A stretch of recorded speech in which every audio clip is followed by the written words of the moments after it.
ibintu bitari bimenyerewe cyane ngaha mu gihugu cyacu cy'u Burundi, aho abigeme basigaye bagaragara cyane ku bintu by'ubwicanyi.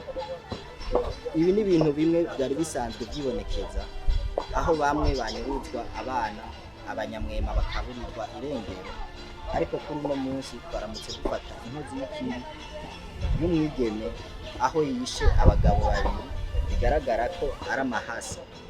jewe banyita Mpahonimana Regis.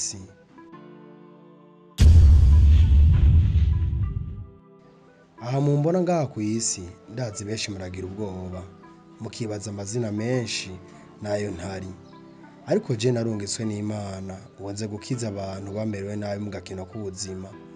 Hari benshi babuze ababo, hari benshi babaye ibimuga, hari na benshi batazi iyo bagiye niyo baburiye kubera agakino k'ubuzima, n'ibindi byinshi nashoboye kuvugira ngaha. Rero Imana yandungitse ngaha ku isi ngo nze kurokora abantu bose bagiye baratakara muri izo nzira.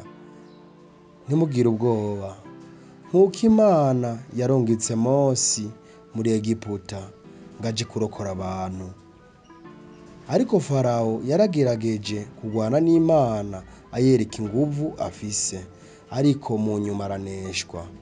Mose yaje gutsinda abantu bose, aratahana ca gihugu uko Imana yari yamusezeraniye.